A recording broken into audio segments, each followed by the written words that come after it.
로마서에 나타난 복음의 핵심, 우리 9강 마귀는 예수를 떠나고 천사들이 나와 수종드니라. 우리 함께 우리 하나님 말씀은 마태복음 4장 1절에서 11절 말씀인데요. 우리 계신 자리에서 함께 읽도록 하겠습니다. 그때 예수께서 성령에게 이끌려 마귀에게 시험을 받으러 광야로 가사 40일을 밤낮으로 금식하신 후에 줄이신지라. 시험하는 자가 예수께 나와서 이르되 내가 만일 하나님의 아들이거든 명하여 이 돌들로 떡덩이가 되게 하라.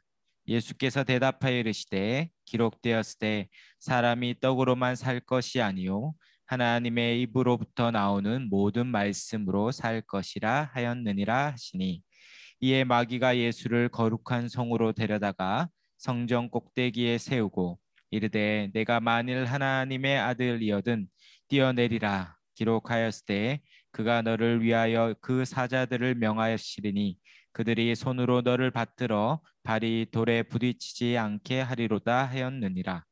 예수께서 이르시되 또 기록되었으되 주 너의 하나님을 시험하지 말라 하였느니라 하시니라. 마귀가 또 그를 데리고 지극히 높은 산으로 가서 천하 만국과 그 영광을 보여 이르되 만일 내가 엎드려 경배하면 이 모든 것을 내게 주리라. 이에 예수께서 말씀하시되 사탄아 물러가라. 기록되었으되 주 너의 하나님께 경배하고 다만 그를 섬기라 하였느니라. 이에 마귀는 예수를 떠나고 천사들이 나와서 수종드니라. 아멘. 우리가 지난과 이어서 우리 대신 죽으시는 분이 왜 예수님이셔야 했는가, 이 부분을 보고 있습니다. 예수님은 완전한 인간이시고 또 의인이시고, 그래서 죄가 없으시죠. 그리고 완전한 하나님이시기에 우리를 구원할 수 있다. 이 부분을 우리가 계속해서 보고 있습니다. 이것은 이제 중보자의 자격에 관한 것인데요. 우리가 지난 시간에 예수님이 완전한 인간이시다라는 것을 팔과에서 봤습니다. 이것이 왜 중요하냐면 예수님이 우리를 대신하여 우리의 죄값을 치르기 위해 오셔야 됐기 때문에 그분은 우리와 동일한 완벽한 사람이셔야 했습니다. 그러므로 탄생부터 성장과 그의 공생애와 죽음, 이 모든 것이 그가 참 사람이셔야 하는 것을 잘 보여주고 있습니다. 오직 사람이어만 사람을 대신하여 우리의 죄값을 치를 수 있기 때문에 그는 완전한 참 사람으로 오셨다라는 것을 말씀하고 있습니다.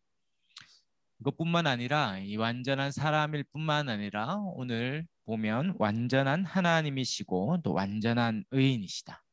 이 부분이 우리의 구속을 위해서 반드시 필요한 중보자의 자격이 됩니다. 이것이 어떤 의미가 있는지 우리가 잘 정리하도록 하겠습니다. 성경은 이 진리의 체계가 되어 있고 우리는 이 진리의 내용들을 잘 정리할 때 우리의 이 믿음의 뼈대와 체계가 됩니다. 우리가 왜 흔들리고 쉽게 또 넘어지냐면 이 믿음의 뼈대가 견고하지 않을 때 그런 것이죠. 세상에 수많은 말들 또 수많은 생각들 이런 것들이 올 때 우리가 이것을 잘 걸러서 해석할 수 있는 힘은 이 말씀이 잘 정리되어 있어야 합니다. 그렇지 않으면 작은 미혹에도 넘어지고 또 미혹에 넘어가기도 합니다. 그래서 우리가 계속해서 말씀을 보면서 이것이 우리의 진리의 내용이 되고 그것들을 붙들 때 이제 우리가 견고하고 흔들리지 않고 굳게 설 수 있는 이 힘이 되는 것입니다. 그래서 우리가 한번 또 오늘 잘 정리해 가면 좋겠습니다. 예수 그리스도는 이 하나님 앞에서 완전한 의인이시다.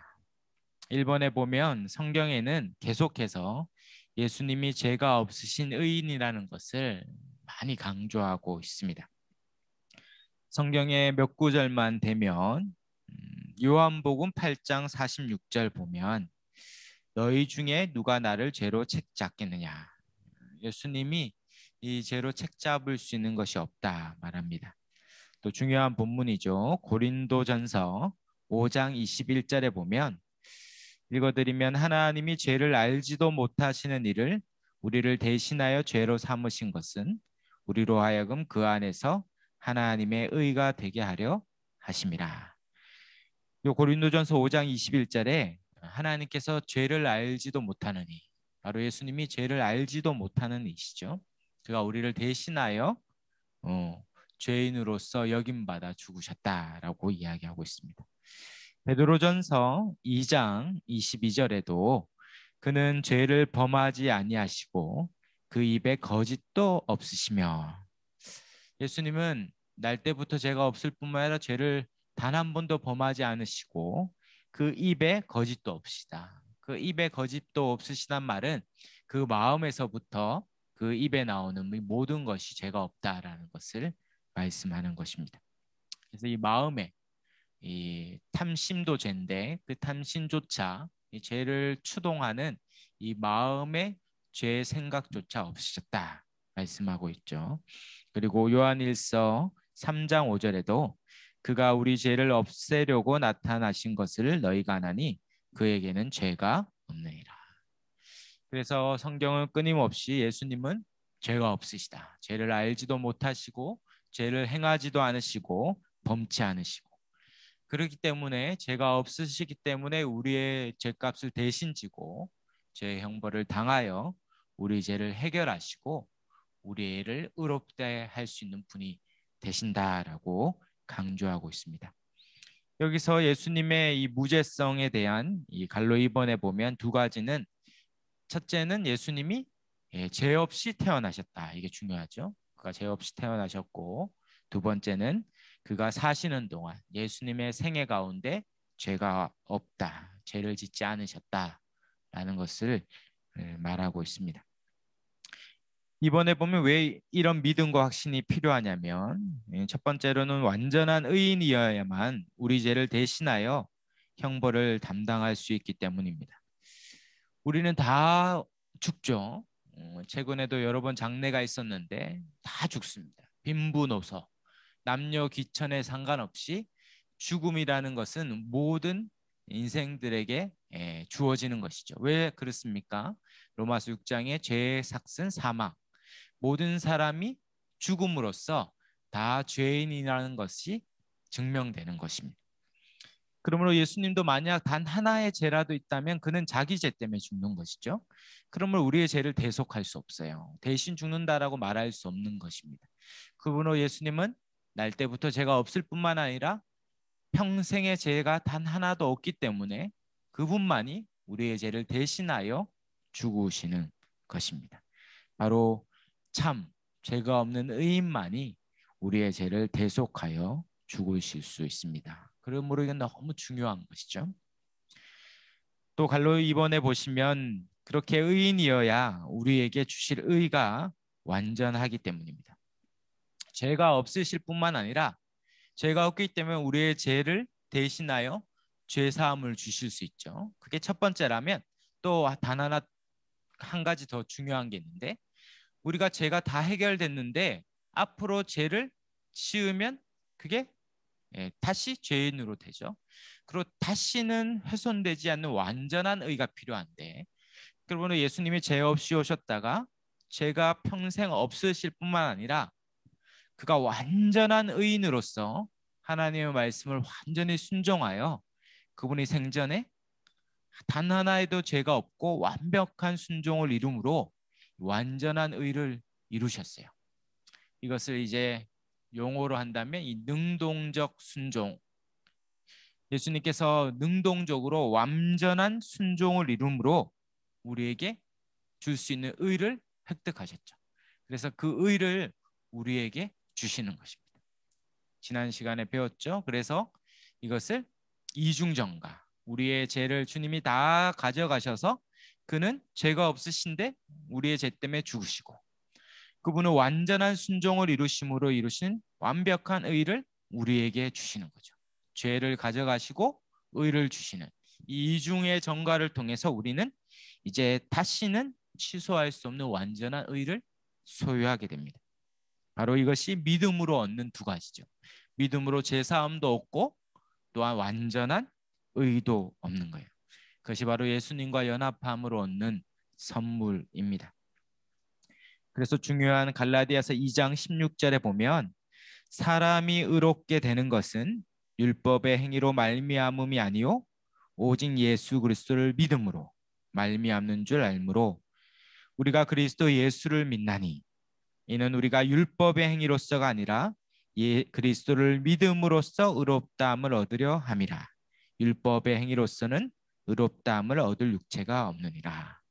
이제 이런 말씀을 보면서 이제 이해가 되는 거죠. 예수님을 믿음으로 의롭게 된다는 것은 두 가지 일이 일어나는 거죠. 믿음으로 예수님이 죄 없이 죽으심으로 우리의 죄를 대속한 죄 사함을 얻는 것이고, 또 믿음으로 의롭게 된다는 것은 예수님이 다 순종하심으로 이루신 완전한 의를 얻는 거예요.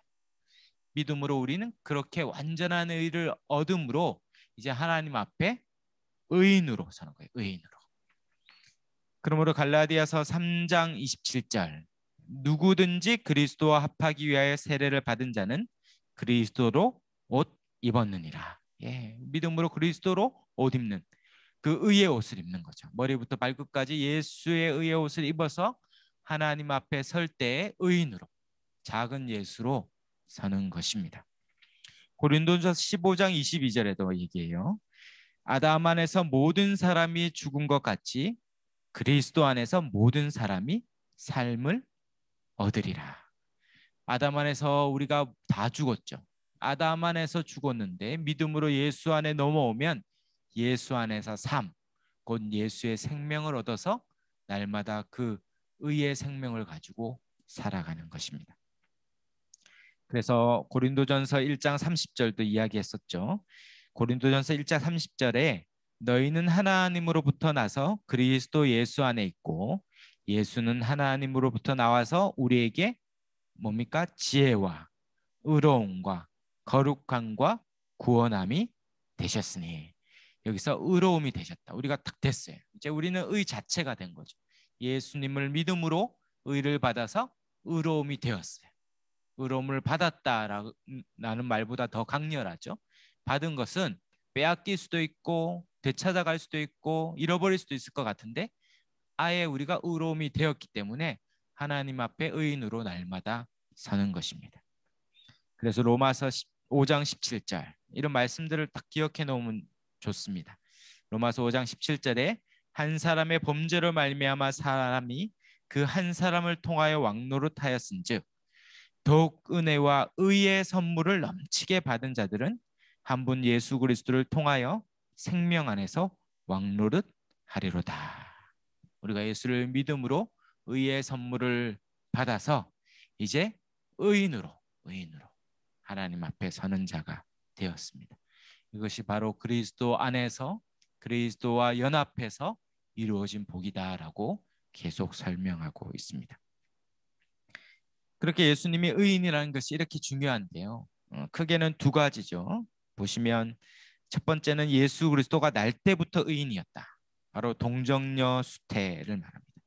이것이 얼마나 중요한 신앙의 내용인지 우리가 사도신경으로 고백하는 12가지 신앙 고백 중에 예수님을 향한 신앙 고백 한 가지죠. 동정녀 마르게 나시고, 이것이 얼마나 중요한 신앙 고백인지 오늘 우리가 배울 수 있습니다. 왜 그랬습니까? 예수님이 날 때부터 의인으로 나야만 우리를 위하여 죄를 사하시고 의를 주실 수 있는 분이 되시는 거예요. 그러면 예수님은 날 때부터 아담 안에 있지 않은 자, 바로 아담과 상관없는 자로 태어났습니다. 우리 모두는 아담 안에서 태어났죠. 그래서 우리는 날 때부터 죄인이요. 그러므로 우리는 죽음이 기정사실화된 존재입니다. 그래서 이 회의주의 철학자 중에는 우리는 죽기 위해 태어난다 이런 말을 하는 분도 있습니다. 다 죽기 위해 태어난다. 대단히 암울하죠. 그러나 그게 우리의 인생의 사실이에요. 사실. 다 아담 안에서 태어나기 때문에 죄 가운데 태어나는 것이고 죄의 삭신 사망을 다 받는 존재로 태어나는 것입니다. 그러나 예수님은 그렇지 않아요. 예수님은 동정녀, 정을 통하지 않은 처녀의 몸에서, 그러므로 어떻게 태어난 겁니까? 성경은 명확하게 누가복음 1장 30절부터 35절에 천사가 이르되 보라 내가 잉태하여 아들을 낳으리니 그 이름을 예수라 하라. 이렇게 얘기하고 천사가 알려주죠. 34절에 마리아가 천사에게 말하되 나는 남자를 알지 못하니 어찌 이 일이 있으리요. 처녀였어요. 그런데 35절에 천사가 대답하여 이르되 성령이 내게 임하시고 지극히 높으신 이의 능력이 너를 덮으시리니 이러므로 나실 바 거룩한 이는 하나님의 아들이라 일컬어지리라. 예, 성령으로 잉태하는 거죠. 바로 창조의 영인 성령께서 오셔서 새 생명, 아담과 상관없는 새로운 인류의 생명이 탄생하는 것이죠. 그리고 여자의 몸을 빌어서 태어남으로 그는 완전한 사람임은 분명하지만 아담과 상관없는 새로운 인류. 그래서 성경은 둘째 아담이다. 두 번째 인류의 조상이다. 마지막 아담이다. 예, 아담과 상관없는 새로운 인류라는 것을 이야기해 주고 있습니다. 그래서 나실 바 거룩하니 그는 날 때부터 거룩한 자라고 불리는 자였어요. 그러므로 아담의 죄와 무관한 자로 태어났습니다. 카톨릭은 이 예수님이 죄가 없다는 것을 설명하기 위해서 이 마리아가 죄가 없다 이렇게 설명해요. 그래서 마리아 무음론, 마리아가 죄가 없기 때문에 그 죄 없는 마리아에서 태어난 예수도 죄가 없다 이렇게 설명하는 거죠. 예, 거짓말입니다. 성경은 마리아가 죄 없다 말하지 않아요. 요한복음 2장에 보면 가나의 혼인잔치 때 예수님이 마리아에게 얘기하죠. 내가 나와 무슨 상관이 있느냐. 마리아 엄밀히 말하면 상관이 없어요. 그의 몸에 태어났기 때문에 마리아의 아들이고 그런 의미에서 마리아는 어머니지만 그러나 마리아와 실제로 관련 없이 그는 성령으로 잉태한 자이기 때문에 실상은 관련이 없어요. 마리아가 태어난 그 다음에 자식들은 그러면 죄가 없습니까? 예, 다 있어요. 예수의 형제들이 있었죠. 그러므로 마리아도 예, 하나님 앞에 엎드려 예수 앞에 엎드려 죄 사함을 받아야 될 죄인임에 불과합니다. 그러나 예수님이 그 마리아에 태어나 죄가 없는 이유는 성령으로 잉태했기 때문이죠. 또 어떤 설명은 부계를 통해서만 아버지를 통해서만 죄가 전가된다 이렇게 설명하기 때문에 아버지와 통하지 않은 처녀의 몸이기 때문에 죄가 없다 이렇게 설명하는데 그것도 틀린 설명이에요. 예수님이 죄가 없는 이유는 단 하나 성령으로 잉태하여 동정녀 마리아의 몸에 태어났기 때문에 죄가 없으시는 것이죠. 예수님이 죄 없이 태어났을 뿐만 아니라 그는 사시면서도 죄가 없으셨어요. 그래서 4번에 보면 예수님이 의인 되심이 가장 극명하게 드러난 사건이 광야 시험과 또 십자가입니다. 특별히 광야 시험이 중요한데 우리가 읽었던 마태복음 4장에 보면 예수님이 광야의 시험을 당하시죠. 40일 금식한 이후에 광야에 성령께서 이끌어 가십니다. 허용해 주시죠. 사단에게 시험 받는 걸 허용해 주셨어요. 그리고 세 가지 시험을 당하죠.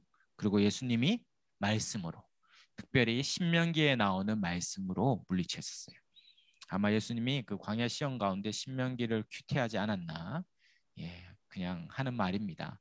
예, 말씀으로 단 성경의 단 한 권인 이 신명기 말씀으로 이 사단의 시험을 이기셨죠.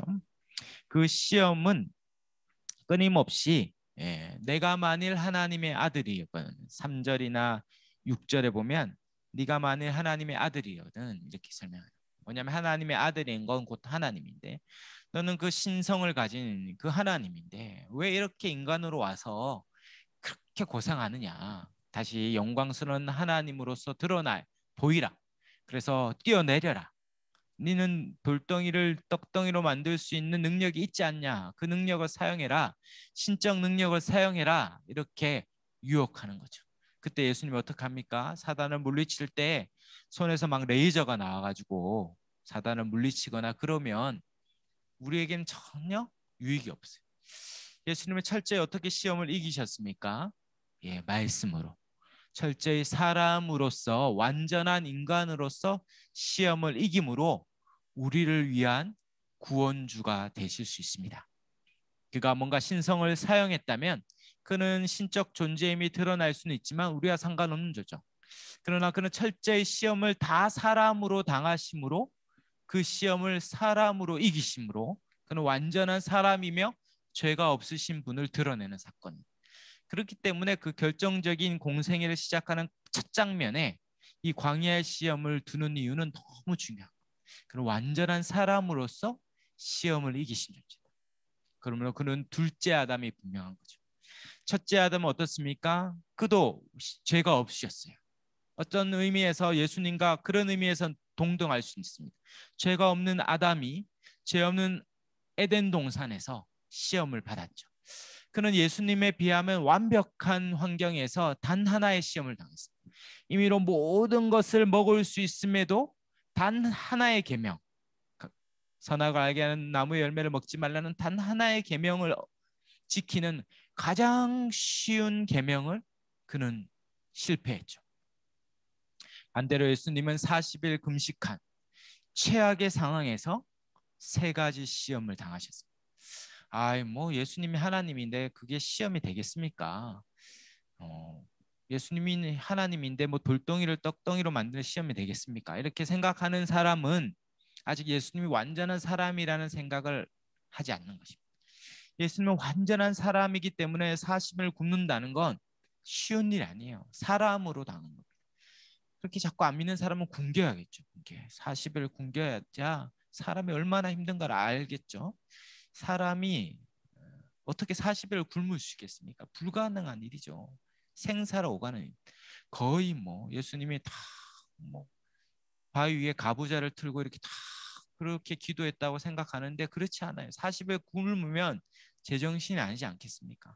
거의 피골이 상접한 가운데 사단이 바보도 아닌데 그게 시험이 안 된다면 하겠습니까? 시험이 됐겠죠. 시험이 되니까 이 돌덩이를 떡덩이로 만들라는 이 시험이 되니까 시험했을 것이고 그것은 예수님에게 가장 절실한 가장 큰 유혹의 시험이 있을 텐데 그때 예수님이 말씀으로 시험해요. 사람이 떡으로만 사는 것이 아니요 하나님의 말씀으로 산 그 시험을 이기신 것입니다. 다른 시험도 그랬던 것이죠. 특별히 이것이 40일 금식위에 했다는 것은 아담의 실패뿐만 아니라 이스라엘을 예표하는 것이기도 합니다. 이스라엘은 어땠습니까? 출애굽한 이후에 40년 광야 생활을 거쳤죠. 그리고 그 신명기를 기록한 모압 평지에서 가나안 땅을 바라보면서 하나님께서 말씀하시죠. 신명기 8장에 보면 신명기 8장 2절 3절에 내 하나님 여호와께서 이 40년 동안에 내게 광야길을 얻게 하신 것을 기억하라. 이는 너를 낮추시며 너를 시험하사 내 마음이 어떠한지 그 명령을 지키는지 지키지 않는지 알려 하심이라. 너를 낮추시며 너를 줄이게 하시며 또 너로 알지 못하며 내 열조도 알지 못하던 만나를 내게 먹이신 것은 사람이 떡으로만 사는 것이 아니요 여호와의 입에서 나오는 모든 말씀으로 사는 줄을 내가 알게 하려 하심이니라. 지금 약속의 땅 가나안 땅을 앞에 두고 이스라엘 백성을 향하여 하나님이 말씀하시는 것입니다. 네가 40년 광야 생활을 기억하라. 네가 어떻게 살았느냐. 만나를 먹고 살았죠. 그것은 내가 입으로 먹는 땅의 음식을 먹은 게 아니에요. 하늘 양식을 먹은 거죠. 내가 수고하고 애쓰지 않았던 하늘에서 내리는 만나를 먹음으로 살았죠. 그 만나는 하나님이 주시는 말씀으로 주시는 거예요. 그러므로 그들은 40년 동안 무엇을 배웠습니까? 사람이 떡으로만 사는 게 아니라 하나님의 말씀으로 사는구나 이걸 배웠어요. 그러므로 그가 약속의 땅에 들어가도 그 풍성한 젖과 꿀이 흐르는 땅에 가도 그들은 뭘 기억해야 됩니까? 하나님의 백성은 땅에 떡을 먹고 사는 존재가 아니요 하나님의 말씀을 먹고 사는 말씀에 순종하며 사는 존재라는 것을 그는 마음 깊이 각인하고 기억하며 살아야 돼. 평생 백성은 하나님의 백성은 말씀으로 사는 거예요. 만약 그 말씀을 어기면 어떻게 해야 됩니까? 말씀을 어김으로 아담이 에덴 동산에서 추방당했듯이 너희도 말씀을 어기면 이스라엘 백성도 그 가나안 땅에서 토하여 내리라. 하나님이 그 땅에서 추방시킬 거라고 경고하고 있습니다. 결국 그들은 실패했죠. 이스라엘 백성은 만나를 먹고 하나님의 놀라운 돌봄 가운데 그 약속의 땅을 정복하고 자기 힘으로 정복한 것도 아니에요. 그 땅을 다 약속한 말씀대로 주었으니 순종하면 그 복을 누리는데 결국 그들이 불순종함으로 그 땅에서 쫓겨나 바벨론 포로가 됩니다. 결국 구약은 하나님의 말씀을 불순종하는 이스라엘 백성들의 얘기로 가득하죠. 그때 예수님이 어떻게 오셨습니까? 둘째 아담이자 마지막 아담이자 구약의 이스라엘 백성을 새롭게 대표하는 존재로 와서 이제 40일 금식한 이후에 동일한 시험을 당하는 거죠. 그때 그는 자기의 능력을 사용하지 않고 말씀으로, 사람이 떡으로 사는 것이 아니라 하나님의 말씀으로 사는 자라는 것을 그들이 온전히 예수님의 순종함으로 실패했던 모든 것을 이기시고 순종으로 승리하셨죠. 그는 순종한 첫 인류의 대표가 되신 것이죠. 그러므로 예수님이 이제 그 길을 가시는 것입니다. 최악의 상황에서 가장 연약한 한계 상황에서도 이겼다면 나머지 모든 유혹도 예수님은 다 이기셨다는 것이 당연해요. 그렇게 철저히 순종하자 마지막 그는 모든 생애에 걸쳐서 전생의 죄를 범하지 않았을 뿐만 아니라 마지막 십자가 앞에서 가장 어렵고 가장 큰 그 시험 앞에서 그는 순종하셨습니다. 그것이 쉬운 일이 아니었어요. 예수님이 그 마지막 때 어떻게 말씀하십니까? 히브리서 4장 15절에 우리에게 있는 대제사장은 우리의 연약함을 동정하지 못하실 이가 아니요 모든 일에 우리와 똑같이 시험을 받으시니로되 죄는 없으시라. 예수는 우리와 똑같은 유혹의 강도를 가지고 시험을 당하셨어요.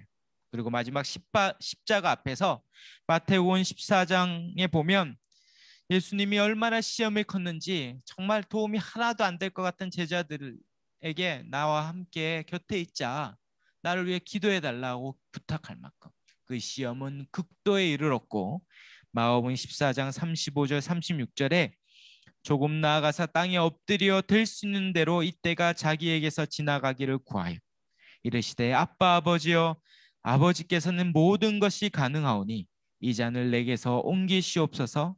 그러나 나의 원대로 마시옵고 아버지의 원대로 하옵소서 하시고 예수님이 이 시험이 얼마나 컸던지 이것을 옮겨달라 얘기할 만큼 그 시험이 컸습니다. 그러나 결국 나의 뜻대로 마시고 아버지의 뜻대로 하시옵소서 그렇게 고백하며 그 시험을 이기셨죠. 그러므로 예수님이 우리에게 은혜가 되는 것은 그가 시험을 받지 않으셨다, 시험을 이기셨다라는 것이 아니라 우리와 동일한 사람으로 오셔서 우리와 동일한 유혹을 다 받으셨음에도 불구하고 그 시험을 이기셨다는 것이 우리에게 은혜가 됩니다. 그는 온 힘을 맞서서 오병이어 사건 이후에 왕삼을 여는 그 큰 시험 앞에서 사람들이 몰려오는 큰 시험 앞에서 마귀의 큰 유혹 앞에서 우리와 동일한 강도로 시험을 받으셨음에도 불구하고 그는 사람으로서 그 시험을 이기셨죠. 그렇게 완전한 인간이자 완전한 의인으로 나타나신 것입니다. 뿐만 아니라 두 번째 큰 제목이 있는 것처럼 예수님은 완전한 하나님이시다. 성경은 끊임없이 예수님이 완전한 하나님이시다라고 말씀하고 있습니다. 일본의 성경에는 예수님의 신성을 많은 부분에서 강조합니다. 성경의 많은 부분에서 예수님이 참 하나님이시다 이야기하고 있습니다. 요한복음 1장 18절에 보면 본래 하나님을 본 사람이 없으되 아버지 품속에 있는 독생하신 하나님이 나타내셨느니라. 하나님이신 그분이 사람으로 오셔서 우리가 볼 수 있도록 사람으로 오신 분이 예수님이시다. 로마서 9장 5절에도 조상들도 그들의 것이요 육신으로 하면 그리스도도 그들에게서 나셨으니 그는 만물 위에 계시고 세세의 찬양을 받으실 하나님이시니라. 아멘. 그는 하나님이시다. 디도서 2장 13절에도 우리의 크신 하나님 구주 예수 그리스도의 영광이 나타내심을 기다리게 하셨으니. 자유주의자들은 우리의 크신 하나님을 이렇게 얘기하고 여기에 콤마를 찍어요. 그래서 우리의 크신 하나님은 하나님한테 얘기하는 거고 그 다음에 콤마 찍고 구주 예수 그리스도의 영광. 이거는 우리 육신의 예수님을 뜻하는 거다. 하나님이 아니다. 이렇게 해석하려는 경향이 있는데 그렇지 않아요. 우리의 크신 하나님은 곧 구주 예수 그리스도시다. 이렇게 고백하는 것이죠. 히브리서 1장 8절에도 그러나 아들에 대해서는 하나님, 주님의 보좌는 영원할 것이요 주님의 나라를 공평으로 다스릴 것입니다. 바로 예수님이 하나님이시다라고 끊임없이 성경의 모든 저자들이 고백하고 있습니다. 갈로이번에 왜 이런 믿음과 확신이 필요합니까? 예수님이 신성을 가진 하나님이셔야 모든 사람, 오고 오는 모든 인류의 죄값을 치를 수 있는 분이 되시기 때문에. 그가 하나님이 아니라면 죄가 없으시고 인간이시긴 하지만 하나님이 아니시라면 그가 죽으신 건 한 사람의 죄값을 대신 치르는 정도밖에 안 돼요. 그러나 그가 참 하나님이시면서도 참 사람으로 십자가에 죽으셨기 때문에 과거, 현재, 미래에 오고는 모든 인류의 죄를 사할 만큼 그 빚값이 커지는 거죠. 무한한 생명의 빚값을 치를 수 있는 참 하나님이셔야 하는 것입니다. 그래서 로이 존스 목사님은 예수 그리스도의 신성 혹은 이 신적 본성을 주관하는 것은 똑같이 중요한데 예수 그리스도의 희생이 무한한 가치를 지니려면 그는 사람일 뿐만 아니라 동시에 하나님이셔야 하는 사실이 우리가 신성을 주장하는 중요한 아주 커다란 이유다 이렇게 합니다. 무한한 생명의 핏값을 치르기 위해서는 그가 참 하나님이셔야 합니다. 그래서 예수님은 끊임없이 예수님 스스로 또 제자들이 예수님을 부르는 그 칭호가 중요한데요. 예수님을 하나님으로 부르세요. 예수님을 먼저 갈로이본의 주님으로 부르시죠. 그것이 영어 성경에 보면 대문자 L로 시작하는 로드, 주다, 주님이시다 이렇게 부릅니다.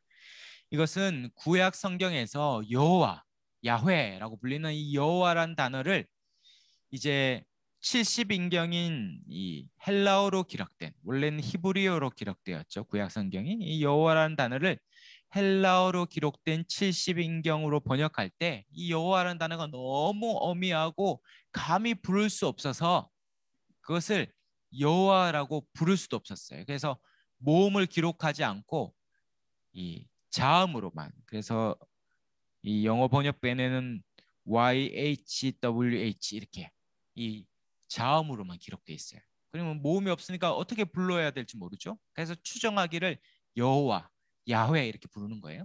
그러니까 이게 부르기가 두려운 거죠. 그래서 이것을 부르지 않고 70인경에는 아예 이것을 아도나이라는 이 헬라어 그리스어인 주라고 다 번역했어요. 그리고 이 번역의 원칙을 따라서 신약에 와서 이 영어로 번역할 때 여호와란 단어를 다 로드, 그 대문자 L의 로드라고 번역했죠. 이런 것들을 차용한 이 소설책이 뭐냐면 그 서양에서는 이런 배경이 있기 때문에 이 해리포터에 보면 이 악한 대상을 막 사람들이 막 못 부르잖아요. 이런 컨셉이, 이런 모티브가 다 이 성경에서 나온 것입니다. 감히 못 부르니까 주님으로 하나님을 부르고, 그래서 주라고 부르는 건 다 하나님에 대한 칭호예요. 그래서 예수님을 향하여 뭐라고 부릅니까? 예수님을 향한 공식적인 신앙 고백의 풀네임, 전체 고백이 이 사도신경 두 번째 고백이죠. 전능하사 하나님 아버지를 믿사오며 그 외아들 뭐라고 부릅니까? 우리 주 예수 그리스도를 믿사오니. 그래서 예수님을 향한 신앙 고백이 우리 주 예수 그리스도예요. 그때 주라고 부르는 건 단순히 주인이다라는 뜻도 있지만 원래 뜻은 하나님이시다. 예수 그리스도는 우리의 하나님이시다라는 고백이 주라는 고백이에요. 그래서 누가복음 2장 11절에 천사들이 오늘 다윗의 동네에 너희를 위하여 구주가 나셨으니 곧 그리스도 주시니라 할 때 이 구주, 주라는 것은 구원자이자 주, 하나님이 나셨다 이런 고백과 같은 것입니다. 그래서 예수님은 주님, 주, 하나님이시다라는 거죠. 그리고 예수님의 두 번째 호칭은 인자죠. 인자. 복음서에만 예수님이 자신을 향하여 인자 이렇게 부릅니다. 인자 이런 게 아닙니다. 인자입니다. 인자. 예. 인자는 한자의 한자, 사람인의 아들자, 사람의 아들이라는 것인데, 그래서 예수님이 사람의 아들이다 이렇게 고백하는 게 아니라 인자라는 용법은 이 독특한 고백인데 뭐냐면 이 다니엘서 7장에 나오는 7장 13절에 다니엘이 환상 가운데 뭘 보냐면 인자 같은 이가 구름 타고 오세요. 근데 인자 같은 이는 뭔가 천상의 존재인데 사람의 모양을 하고 있어요. 그래서 사람의 아들 같은 분이다 해서 인자라고 부르는데 그게 딱 공식적인 호칭이에요. 천상의 어떠한 존재, 거의 하나님과 방불한 존재, 그게 인자인데 그 인자라는 호칭을 가져와서 예수님이 자기에게 딱 적용하시죠.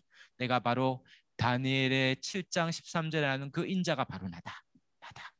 그래서 인자 같은 이는 곧 옛적부터 계시는 다니엘이 보았던 환상 중에 계신 그분이다.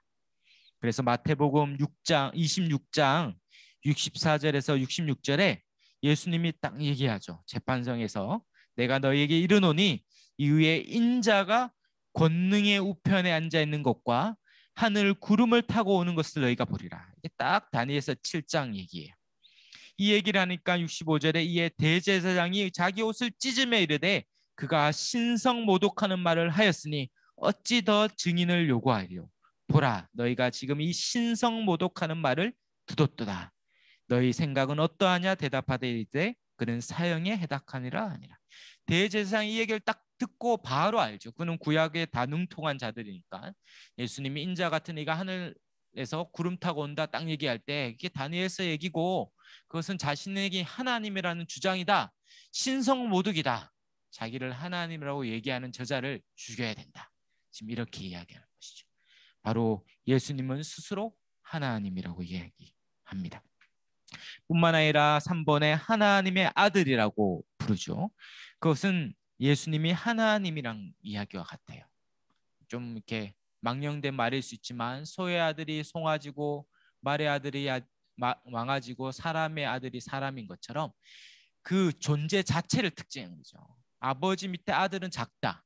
이게 아니라 아버지의 아들, 하나님의 아들인 곧 하나님이라는 그 본성 자체를 특정하여 얘기할 때 하나님의 아들이라고 부르는 거예요. 그러면 예수님은 자신을 하나님의 아들이라고 얘기할 때 그는 곧 하나님이라는 얘기를 하고 있는 것입니다. 특별히 이것이 마태복음 11장 25절에서 30절 이게 복음서의 가장 중요한 하나님이라는 선언과 같은 고백인데 그때 예수님께서 대답하여 이르시되 천지의 주제이신 아버지여 이것을 지혜롭고 슬기 있는 자들에게는 숨기시고 어린 아이들에게는 나타내심을 감사하나이다. 올소이다 이렇게 된 것이 아버지의 뜻이니이다. 내 아버지께서 모든 것을 내게 주셨으니 아버지 외에는 아들을 아는 자가 없고 아들과 그 아들의 소원대로 계시를 받은 자 외에는 아버지를 아는 자가 없느니라. 수고하고 무거운 짐진 자들아 다 내게로 오라. 내가 너희를 쉬게 하리라. 나는 마음이 온유하고 겸손하니 나의 멍에를 베고 내게 배우라. 그리하면 너희 마음이 쉼을 얻으리니 이는 내 마음에는 쉽고 내 짐은 가벼움이라 하시니라. 아멘. 이 뒤에 수고하고 무거운 짐지자 이 얘기는 잘 알죠? 그러나 이 예수님이 이 수고하고 문자를 쉬게 하는 분이 누구신지 알려면 그 앞에 얘기를 알았어야 됐어요. 오늘 이제 아는 거죠. 그 앞에 무슨 얘기가 있냐면 예수님이 내가 하나님이라는 선언을 하고 있는 내용이 그 앞에 있는 거예요. 내 아버지께서 모든 것을 감히 하나님을 아버지라고 부르는 유일한 존재. 그리고 나는 아들이라는 선언이죠. 내가 아버지의 모든 것을 압니다. 그리고 아버지는 내 모든 것을 알죠. 그건 무슨 말입니까? 아버지의 아들은 동일한 지식을 가지고 있다는 것입니다. 우리는 하나님 아버지의 모든 생각을 몰라요. 감히 누가 하나님의 생각을 압니까? 하나님의 생각은 우리와 비교할 수 커서 땅에서 하늘이 높음 같이 바다 끝과 끝이 넓음 같이 하나님과 우리 생각은 다르고 그 차이는 크다. 시편이 그렇게 노래하죠. 아무도 하나님의 생각을 다 아는 사람이 없어요. 근데 감히 예수님이 나는 하나님의 아들로서 아버지의 생각을 다 안다. 그는 결국 누구란 얘기입니까? 나는 하나님이다 라는 선언을 지금 하고 계신 거죠. 바로 하나님과 우리는 상호 독점적이고 배타적인 지식을 가지고 있다고 예수님이 지금 선언하고 계십니다. 그래서 조지 레드라는 신학자는 이게 공간복음에 나오는 가장 중요한 이 기독론, 이 기독론으로 예수님이 참 하나님이라고 선언하는 가장 중요한 구절이라고 얘기할 만큼 중요한. 예수님은 내가 다 안다는. 그래서 예수님을 향한 신앙 고백이 1세기 그리스도인들은 뭐라고 고백했습니까? 이 물고기를 그렸죠. 물고기. 이렇게 물고기 두 물결선을 이렇게 이어서. 그래서 들키면 다 죽는 그 핍박의 시대에 서로 이렇게 손바닥에 두 물결을 교차하게 해서 물고기 모양을 그리면 아, 그리스도구나. 그리스도인이구나. 이렇게 하는 거예요. 그 물고기라는 뜻이 뭡니까? 익투스요. 익투스. 익투스라는 이 5가지 이 헬라어가 조합된 글자죠. 그래서 익투스가 이 5개의 신앙 고백이에요. 이에수스, 예수죠, 예수. 크리스토스, 그리스도. 그다음에 하나님의 아들, 하나님이라 뜻하는 데우, 데오스의 소유격이자 데우. 그다음에 이오스, 아들. 그다음에 마지막 소테르라는 구원자. 그래서 예수 그리스도 하나님의 아들 구원자. 이에수스 크리스토스 데우 이오스 소테르. 제가 뭐 아무렇게나 얘기해도 모르시죠? 해서 예수 그리스도 하나님의 아들 구원자. 참 모를 때 저는 너무 기뻐요. 이렇게 예수 그리스도가 하나님의 아들 구원자라는 고백. 예수님이 그리스도 구원자일 뿐만 아니라 메시아, 구약에 약속한 그분, 그 메시아 그리스도일 뿐만 아니라 하나님의 아들, 하나님이시고 우리의 구원자라는 이 바로 나사렛 예수가 이와 같은 분이라는 이 신앙 고백이 그들의 가장 핵심적인 믿음의 고백이었다는 것이죠. 정말 이것을 알 때, 예수님 이런 분을 알 때 우리는 그분께 나아가면 어떻습니까? 수고하고 모든 무거운 짐진 자가 다 심으론. 예수님이 참 구원자요, 우리의 모든 인생의 질고를 다 구원하실 수 있는 구원자요, 인생에 있는 모든 문제를 다 해결할 수 있는 전능하시고 전지하신 하나님을 우리가 진짜 안다면, 그분이 진짜 안다면 우리가 그분께 갈 수 있어요. 세상에 지혜로운 자는 다 모르죠. 지혜로운 자는 다 숨기시고 어린아이들 같은 우리들에게는 이걸 알려주시니까 얼마나 감사하죠. 우리가 더 배운 것이 적고 오히려 배운 것이 많은 자들, 더 많은 힘과 권력과 지혜와 지식을 가진 사람은 세상에 천지인데 그들은 이걸 몰라요. 정말 이걸 모르죠. 그들은 엄청난 지혜와 지식을 가졌다고 자랑하는데 몰라요. 근데 우리는 뭐라고? 이걸 다 알아요. 예수님이 누구신지 알아요. 우리 인생의 시작이 뭐고, 이 땅의 시작이 뭐고, 이 천지가 어떻게 운행될 것이며 우리 인생의 끝, 이 인류의 끝이 어떻게 되는지 다 알죠. 세상의 시작과 끝과 우리 인생의 모든 것, 되어질 것들이 다 아는 이 가장 완전하고 가장 위대한 지식을 가진 저와 여러분. 세상에 안다고 하는 자는 다 모르고 세상에 모른다고 무시당하고 괄시받았던 자들은 이걸 알아요. 그러므로 가장 안식과 평강을 누릴 수 있는 우리가 된 것이죠. 바로 예수님이 누구신지를 아는 것, 이것이 우리의 인생의 가장 위대하고 가장 놀라운 지식이 됩니다. 4번에 예수님은 하나님이 가시는 모든 속성을 다 가지셨습니다. 그는 전능성, 전지성, 편재성, 영원성, 뭐 절대성, 무소부재 이런 거 다 알죠? 전능성. 그는 전능하세요. 말씀으로 바다의 폭풍을 잠잠케 하시고 떡과 물고기를 많게 하시고 많은 병든 자를 고치시고 죽은 자를 살리시니. 출애굽할 때 홍해를 가르셨던 그 하나님이 예수님도 폭풍 가운데, 그는 폭풍 가운데 배에서 주무실 수 있는 그분이 또 하나님이시죠. 그래서 깨워 어쩔 수 없이 깨워가지고 일어나셔가지고 짜증이 나셨을 거예요. 겨우 잤는데 그래가지고 파도가 막 치니까 야 이렇게 했을 텐데 성경은 고상하게 잠잠하라 이렇게 했을 수 있겠다 이런 생각이 저만 듭니다. 예. 그때 파도가 원래는 이렇게 막 천천히 일죠. 바람이 불고 하다가 파도가 막 일다가 파도는 또 천천히 이렇게 잦아들 거예요. 원래 폭풍은 그렇죠. 근데 예수님이 한마디 탁 하면 파도가 막 일다가 갑자기 싹 하면서 잠잠해질 때 그 갈릴리 잔뼈가 굵은 그 어부들과 그 배에 탄 사람들은 얼마나 두려웠겠습니까? 죽겠다 죽겠다 해서 깨웠는데 막 자기를 죽일 듯이 집체하는 바다가 예수님이 일어서셔서 한마디 탁 하는 순간 잠잠해지며 이 고요가 일어날 때 정말 사람들 안에 등골이 서는 날 두려움과 공포와 경외감이 생깁니다. 주는 누구에게 바람과 파도를 잠잠케 하는가? 그의 전능함이 그와 같은 것이죠. 그는 전지하시죠. 사람의 생각을 다 아세요. 그의 숨은 생각과 동기, 나다나엘의 무화과 아래에서 무슨 생각을 했는지, 사람의 마음속에 있는 그 믿음과 불신을 다 처음부터 아셨습니다. 그는 편지하시죠. 모든 곳에 계신. 마태복음 18장 20절에 두세 사람이 내 이름으로 모인 곳에 나도 그들과 함께 계시고, 마태복음 28장 20절 마지막에 내가 너에게 분부한 모든 것을 가르쳐 지키게 하라. 볼지어다 내가 세상 끝날까지 너희와 항상 함께 있으리라 하시리라. 아멘. 지금도 저와 여러분과 함께 계시는 줄 믿습니다. 눈앞에 주님이 톡톡히 계신 것처럼 우리가 기도할 때 주님은 내 앞에 다 하나도 놓치지 않고 내 기도를 귀 기울여 들으시는 그 주님이 나와 함께 하시는 거죠. 그리고 영원히 영원 전부터 영원까지 주님은 항상 계셨어요.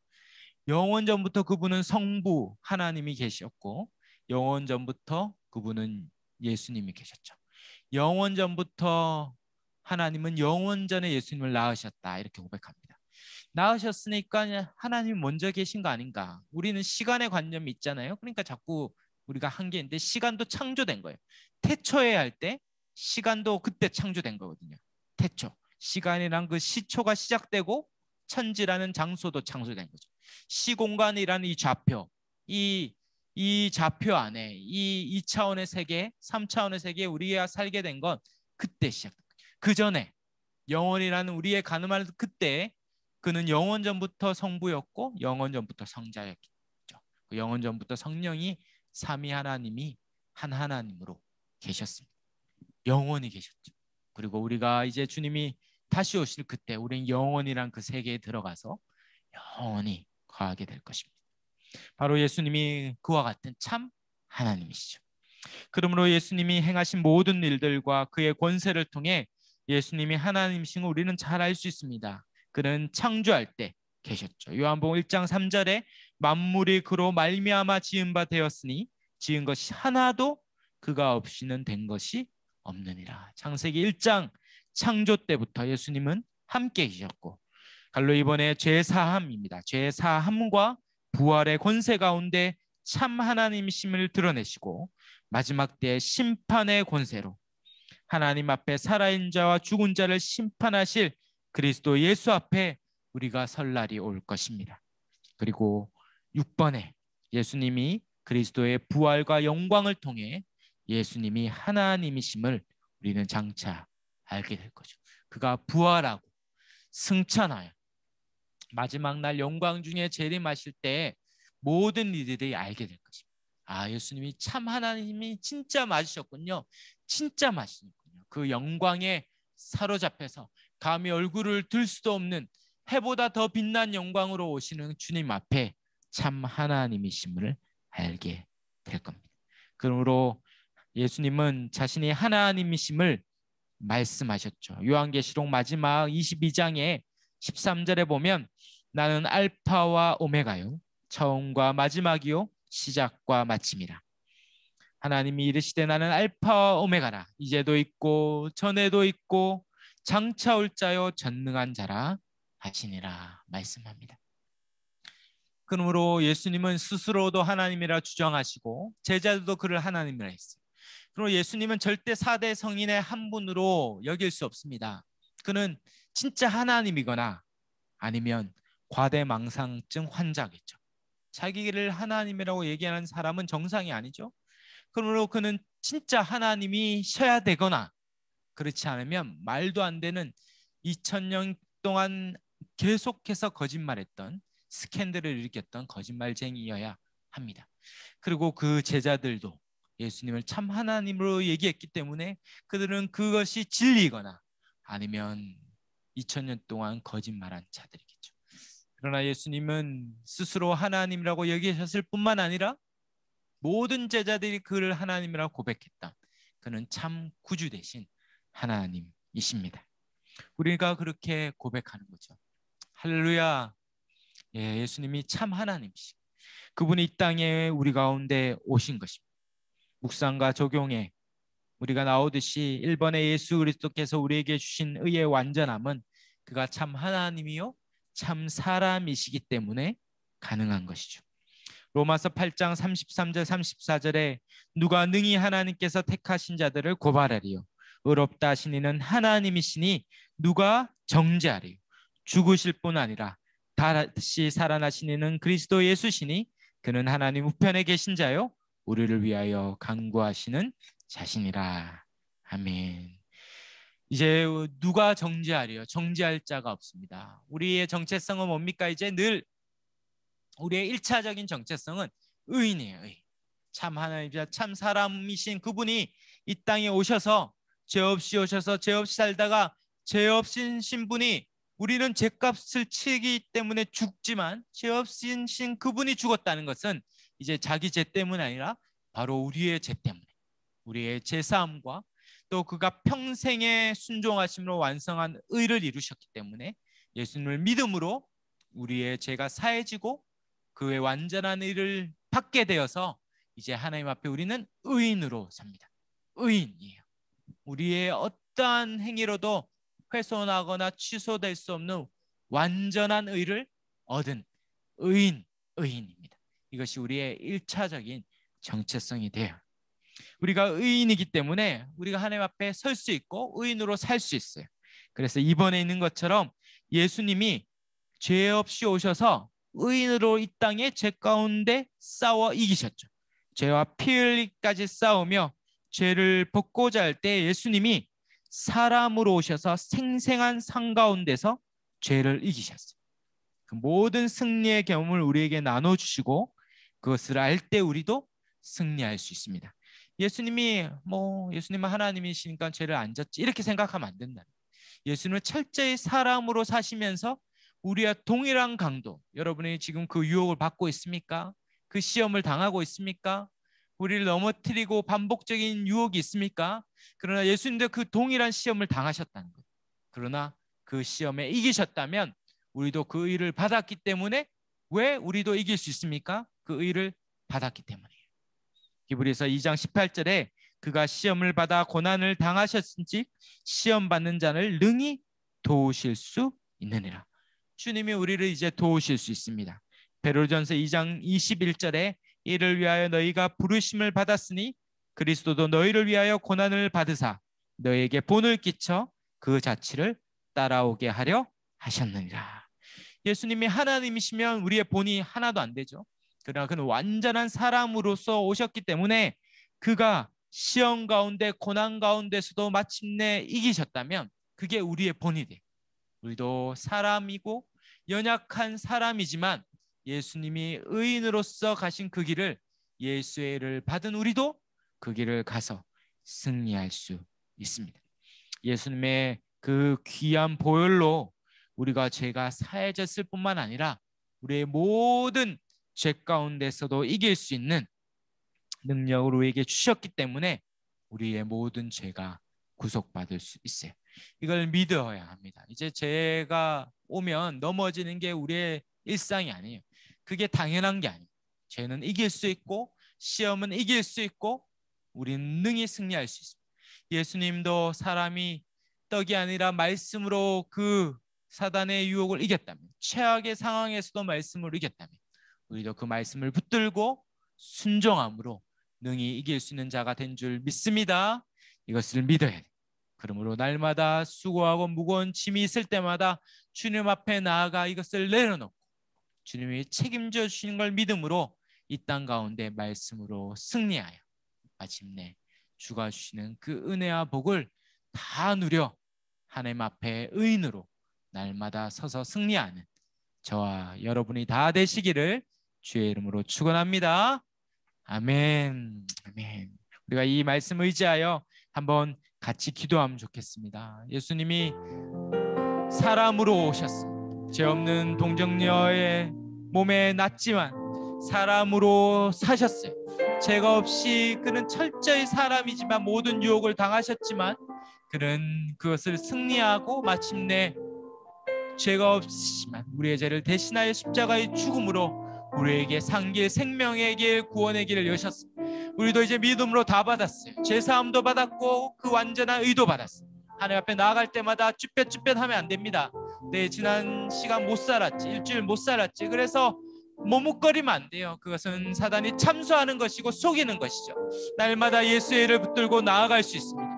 나아가면 그는 미쁘시고 의로해서 우리의 죄를 다 용서할 뿐만 아니라 다시 의롭게, 다시 당당하게 살 수 있는 능력을 주시고 죄를 이길 수 있는 능력을 주시고 이제 그따위 죄를 짓지 않고 승리할 수 있는 자로 우리를 쌓았습니다. 우리가 이 의, 예수가 이루신 그 의를 붙들고 믿음으로 살게 해달라고, 승리하게 해달라고, 이것을 다 믿고 우리 모든 믿음의 식구들이, 우리의 가정의 자녀들이 이 예수의 의를 받아서 의인으로서 날마다 살아 승리하고 오히려 승리의 의의 열매를 맺으며 사는 자가 다 되게 해달라고 이 시간 우리 예수의 의, 그 핏값 주고 사신 의를 붙들고 우리 살아계신 주님 한번 간절히 찾고 합심하여 통성으로 기도하겠습니다.